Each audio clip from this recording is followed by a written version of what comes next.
de enfermedad renal diabética nos la va a presentar Hugo Bermeo Vera, que es uno de nuestros R3, y la tutoriza Julen Cadiñanos, que es un adjunto que trabaja ahora en la planta 10 de la General.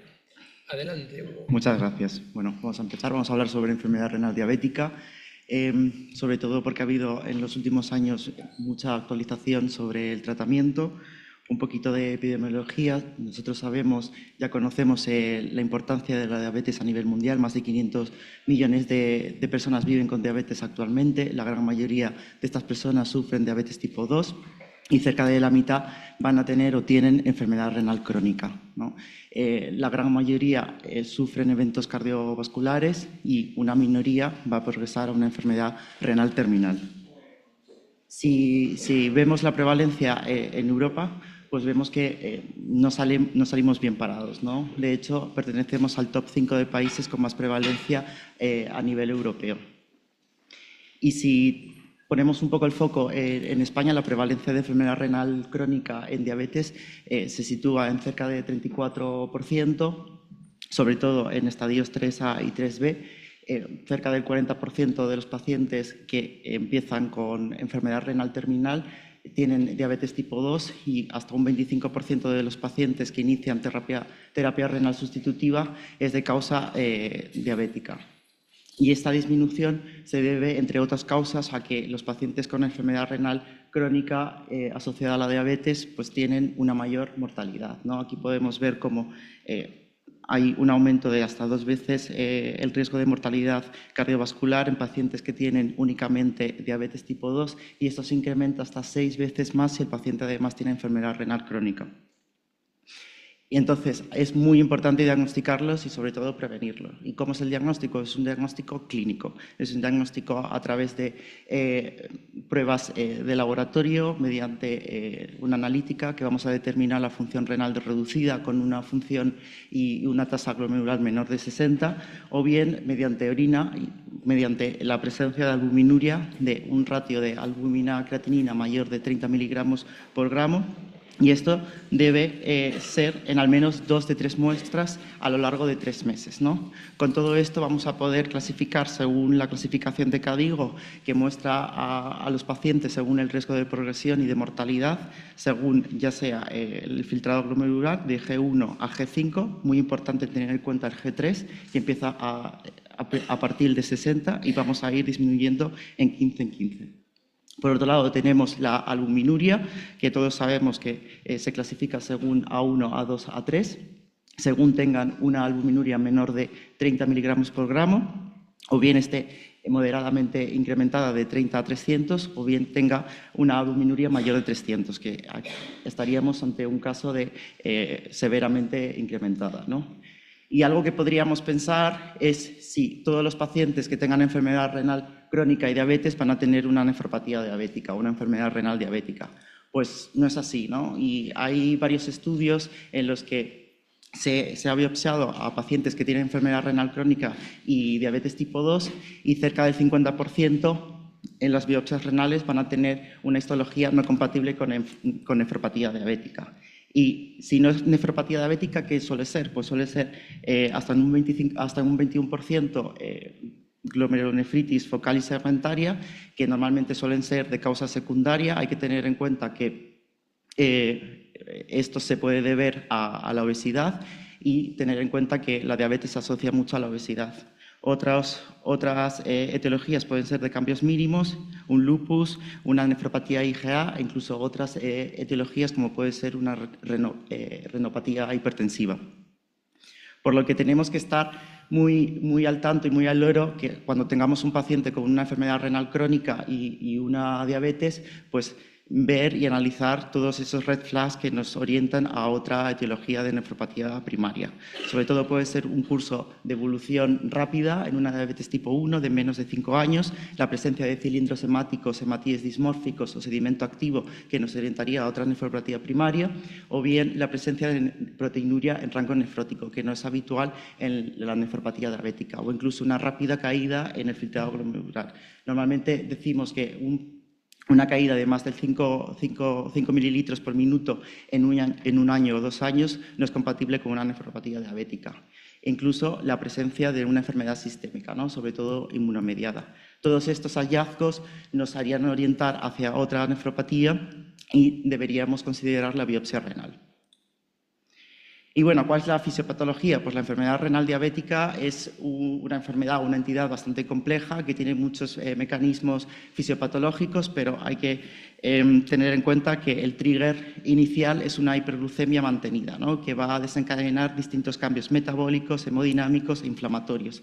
Todo esto pues aumentando un estado proinflamatorio y fibrótico que va a desencadenar finalmente al deterioro de la función renal. Si nos detenemos un poquito más en la nefrona, podemos ver cómo hay un aumento del filtrado de la glucosa y del sodio, ¿no? Esto va a desencadenar en una hipertrofia glomerular que va a estar a expensas de una expansión mesangial con un aumento de la membrana basal glomerular.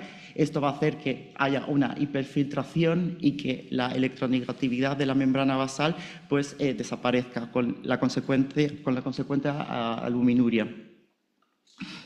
Este aumento de la glucosa en el túbulo contorneado proximal va a hacer que el túbulo se hipertrofie y que exprese, que haya un aumento de la expresión de SGLT2.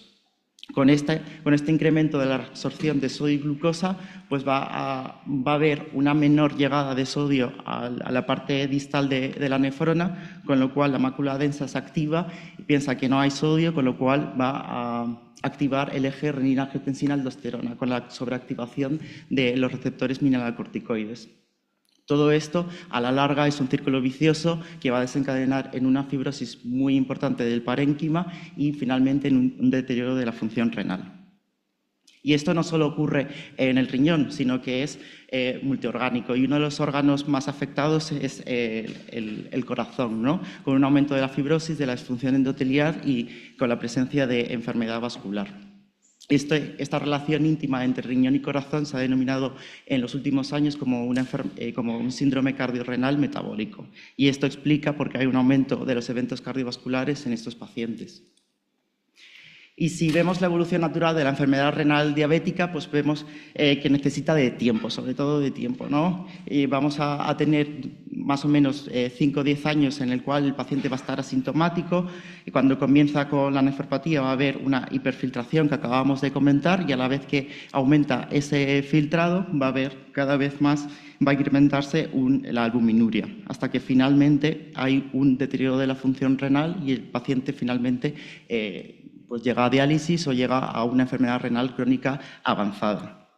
Pero sobre todo tener en cuenta que tiene que haber pasado mucho tiempo. Y esta evolución natural clásica es paradigmática en la diabetes tipo 1. En la diabetes tipo 2 sí que es cierto que puede ser que no se cumpla a rajatabla porque hay un periodo muy prolongado que no conocemos de que el paciente está asintomático y además hay muchos factores que se asocian a ellos, que también pueden afectar al riñón, como la obesidad, la hipertensión, etcétera. Y es que no solo esta evolución clásica es la que tienen todos los pacientes, también hay pacientes que tienen una regresión de la albuminuria, hay pacientes que son rápidamente progresivos o incluso hay pacientes pues, que no presentan albuminuria y hay que tenerlo en cuenta también. Y este fenotipo de pacientes que no tienen albuminuria pues se asocian más a eventos cardiovasculares macroangiopáticos. No están relacionados tanto con la retinopatía, se expresa más en mujeres y además tienen un curso un poco más prolongado. Pero hay que tener muy en cuenta la albuminuria, porque la albuminuria es un marcador de progresión de enfermedad renal crónica y de mortalidad cardiovascular. Y esto es, a mayor albuminuria, mayor mortalidad y mayor progresión, como podemos ver en estas tablas. Y hay que conocer los factores de riesgo, tanto los no modificables, que pueden ser demográficos hereditarios, que sobre todo tienen en cuenta la susceptibilidad del paciente o de la persona a desarrollar enfermedad renal crónica, como aquellos que sí que podemos modificar nosotros, ¿no? Que están más relacionados con la progresión a la enfermedad renal crónica, como una diabetes mal controlada, una tensión mal controlada, el estado de ser fumador o la obesidad. Y es en estos estilos de vida y en estos factores de riesgo donde tenemos que ir a incidir y a controlar, ¿no? Porque se ha visto que un control muy exhaustivo de la glucemia y de la tensión disminuye la mortalidad, el progreso a enfermedad renal terminal. Y desde hace básicamente 20 años, el eje cardinal de la terapia y del manejo de la enfermedad renal diabética estaba basado en inhibición del eje renina-angiotensina-aldosterona, ¿no? Mediante estos ensayos clínicos de la época de los 2000, el INT, donde se utilizó irbesartán, y el renal, donde se utilizó losartán, podemos ver que había una disminución de entre un 20% en outcomes y en eventos y desenlaces renales. Pero a pesar de estos ensayos y a pesar de la utilización de estos tratamientos, vemos cómo hay un aumento residual del riesgo de progresión de la enfermedad renal crónica, ¿no? De hasta un 30 o 40%. Por lo que entre los años 2000 hasta hace 5 años se han ido investigando nuevos fármacos, sobre todo experimentales, u otros como los inhibidores de receptor de endotelina o inhibidores directos de la renina, con resultados pues, poco favorables, ¿no? Incluso perjudiciales. Y no ha sido hasta hace 5 años en el que ha aparecido nuevos grupos de farmacológicos que todos ya conocemos, como pueden ser el ISGLT2, otros que no conocemos tantos como la finerenona o incluso la semaglutide, que han tenido resultados muy satisfactorios. Y en eso nos vamos a centrar ahora. Y es que estos grupos farmacológicos sobre todo van a tener diana y van a influir en los cambios fisiopatológicos que hemos hablado con anterioridad, ¿no? En esos cambios metabólicos, en esos cambios hemodinámicos y en la inflamación y la fibrosis, ¿no? Y vamos a empezar con los ISGLT2. Esto viene porque desde que se publicaron los ensayos clínicos con outcomes cardiovasculares también se vieron resultados positivos en resultados renales secundarios, ¿no? Y el primero que se publicó con resultados desenlaces primarios renales es el CREDENS, ¿no? Con la canaglifosina. Entonces, la población en este estudio eran única y exclusivamente pacientes diabéticos de larga duración, en torno a 15 años, con un filtrado entre 30 y 90, pero que la media, como podemos comprobar, es de 50, y muy albuminúricos, ¿no? A partir de 300 a 5 gramos por gramo. La mediana de esta albuminuria era en torno a 900, o sea, son pacientes pues, que tienen mucha albuminuria, diabéticos de muy larga duración y con mucha enfermedad renal diabética, ¿no? Y los resultados son bastante espectaculares, ¿no? Hay una reducción del 30% del riesgo relativo en outcomes renales, esto es, el llegar a tener una enfermedad renal terminal, ya sea por un filtrado menor de 15 o porque el paciente necesite de terapia renal sustitutiva, la duplicación de la creatinina sérica, muerte renal o muerte cardiovascular. Y si hablamos específicamente de los outcomes o de los desenlaces renales, esta disminución de riesgo aumenta un 34%. Y estos resultados son consistentes en prácticamente todos los grupos, ya sea independientemente del filtrado glomerular o independientemente del grado de albuminuria que tenga el paciente. ¿Y qué pasa con la albuminuria? Pues el descenso de la albuminuria es prácticamente inmediato, ¿no? Y hay una disminución de en torno al 31% y esta se estabiliza a lo largo de todo el seguimiento del ensayo. Y en cuanto al filtrado, pues todos conocemos ese descenso también inmediato del filtrado glomerular, que en torno al 4.º mes se estabiliza e incluso mejora con respecto a los pacientes que no tomaron este fármaco. Luego, un año después, pues llega el DAPA-CKD, en el que se utilizó dapaglifosina. Ya no se amplía un poquito más el estudio, la población de este ensayo, ya no solo son pacientes diabéticos, sino que también hay pacientes no diabéticos, aunque la gran mayoría, en torno a un 67%, son pacientes diabéticos, con filtrados un poquito más bajos, hasta 25 mililitros por minuto. Siguen teniendo filtrados bajitos, entre 30 y 60. Y algo que no he comentado antes, pero en estos estudios todos, o prácticamente el 100% de los pacientes ya tenían un IECA o un ARA2 a máxima dosis tolerable. Seguían teniendo mucha albuminuria, baja un poquito más el rango de albuminuria en 200, y lo que se ve pues es una reducción bastante mayor que la que veíamos en el CREDENS, ¿no? De un 39% en los outcomes renales primarios y hasta un 44% si solo vemos los outcomes específicos renales.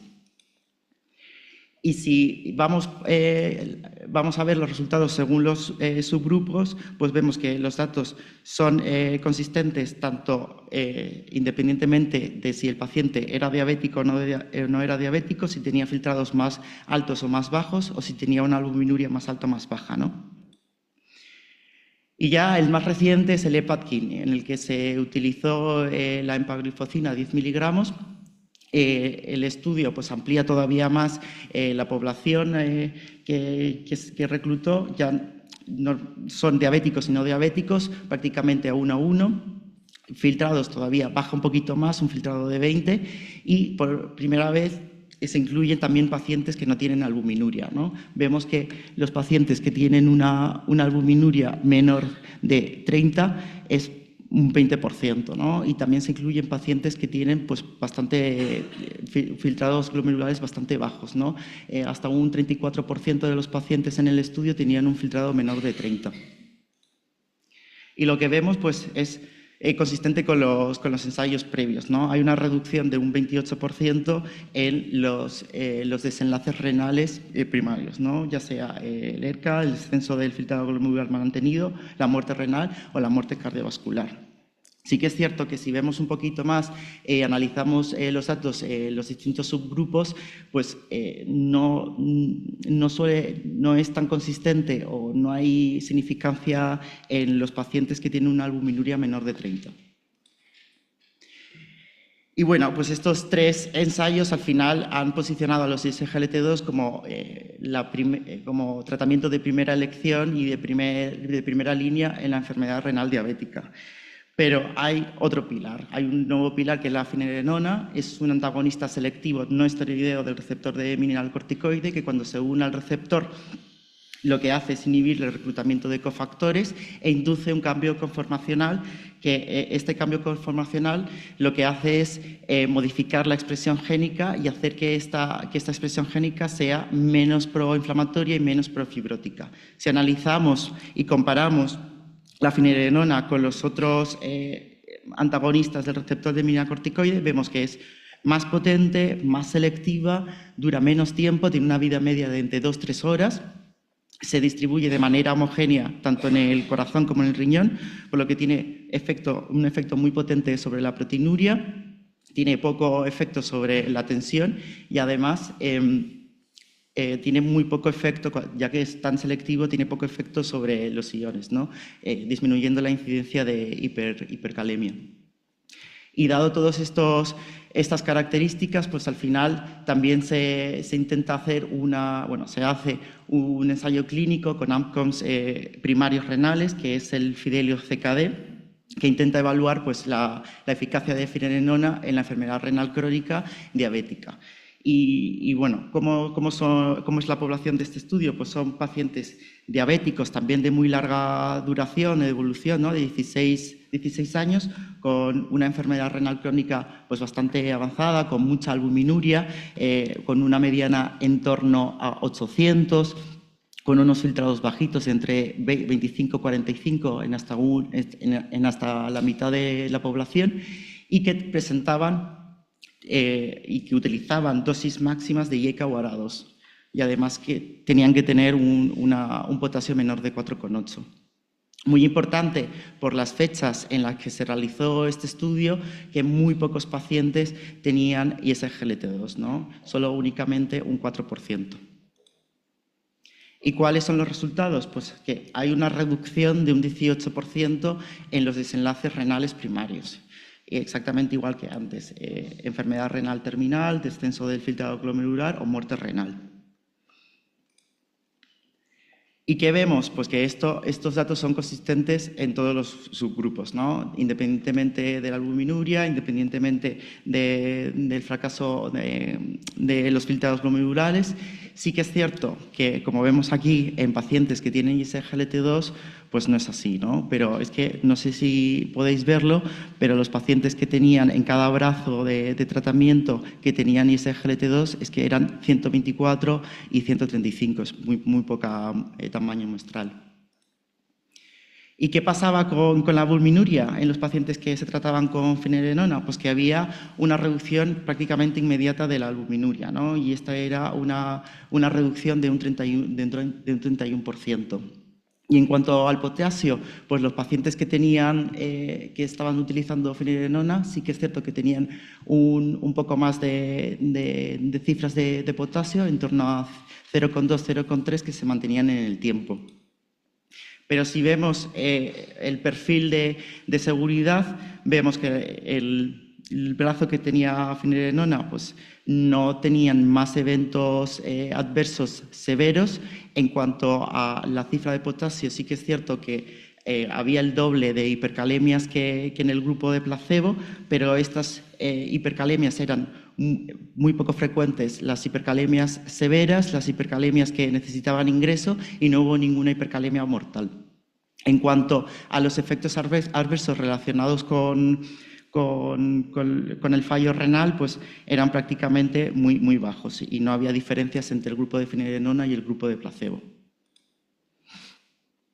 El año siguiente pues, se realiza un nuevo estudio, que es el FIGARO-CKD, que lo que intenta es evaluar los eventos cardiovasculares en los pacientes que utilizan finerenona.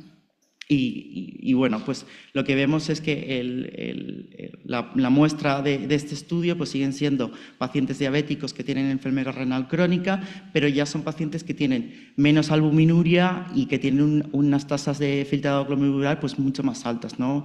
En torno a un 62% de los pacientes tenían cifras mayores o iguales de 60 mililitros por minuto. En torno a la mitad de los pacientes presentaban enfermedad cardiovascular y, como podemos comprobar, pues, sigue siendo muy pocas las personas o los pacientes que tenían ISGLT2, en torno a un 8%.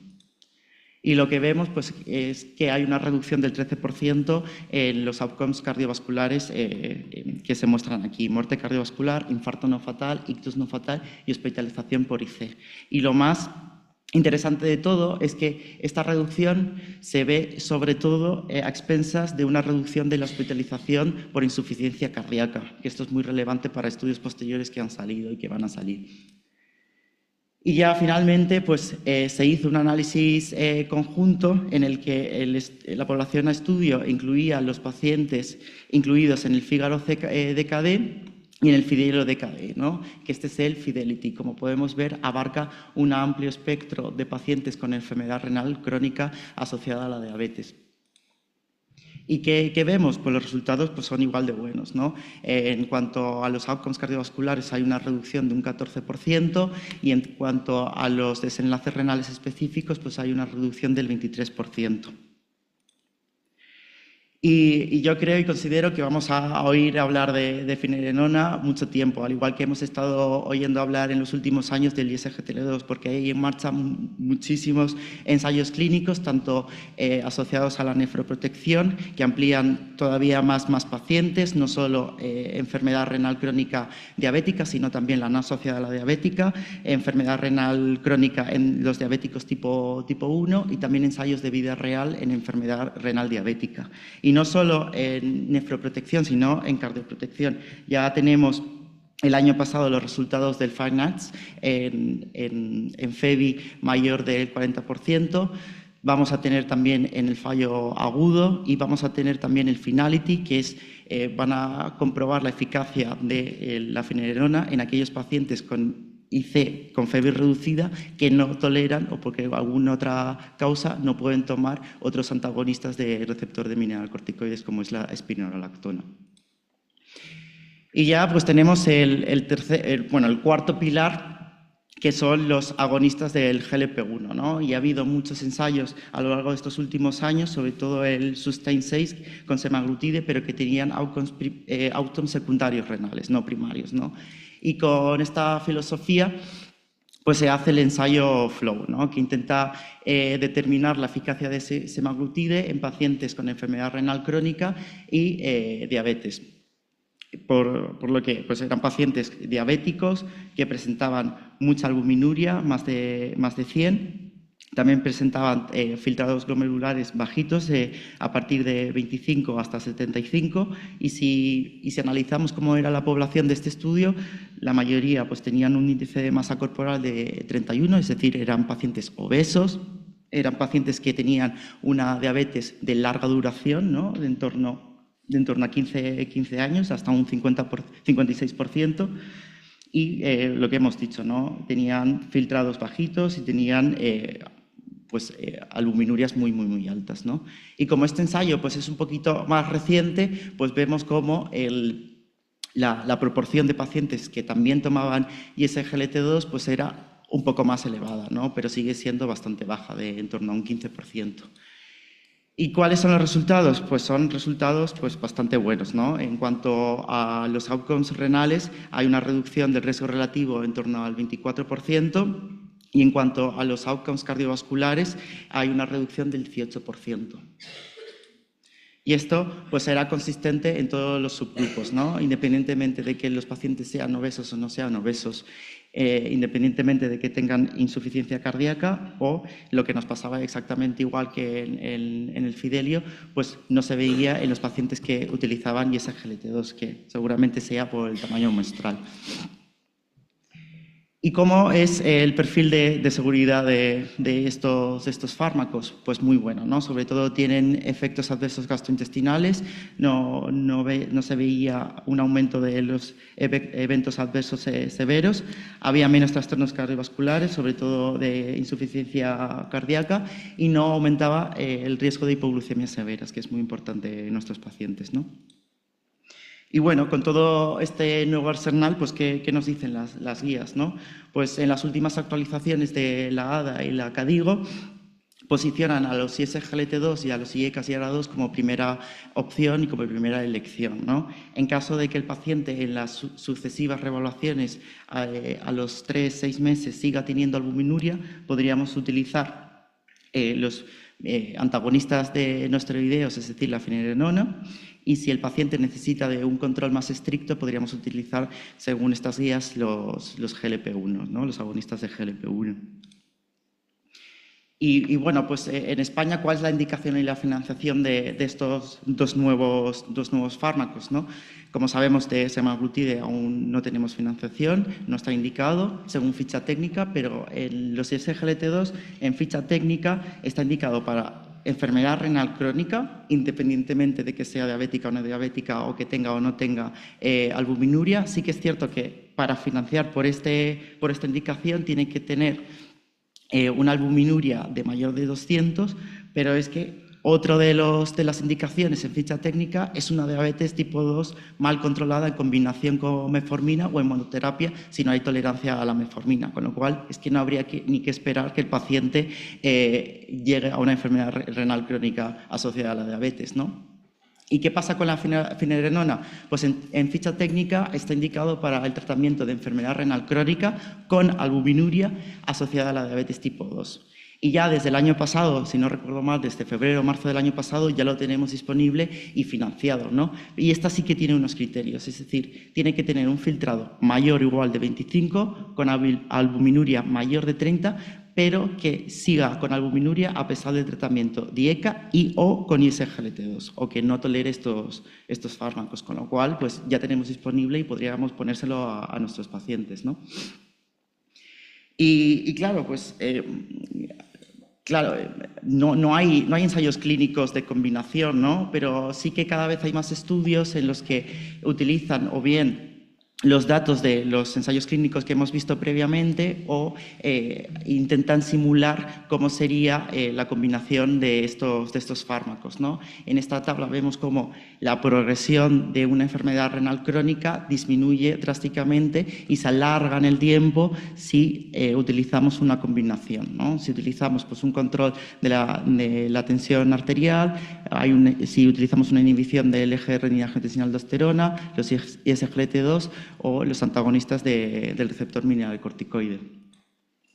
Y este es un estudio muy interesante del Circulation de 2024, en la que utilizan datos de los ensayos clínicos de ISGLT2, de finerenona, el Fidelio y el Fígaro que hemos visto previamente. Sí que es cierto que de semaglutide no utiliza el Flow porque es más reciente que este paper, pero lo que hipotetizan y lo que estiman es las reducciones en todos los desenlaces, ¿no? Y podemos ver como si combinamos los 4 fantásticos, vamos a decir, podemos ver que hay una reducción de eventos cardiovasculares mayores de un 35%. Y es que si vemos cómo reducen la hospitalización, y es que la reducen en un 55%, lo podrían reducir en un 55% la hospitalización por insuficiencia cardíaca.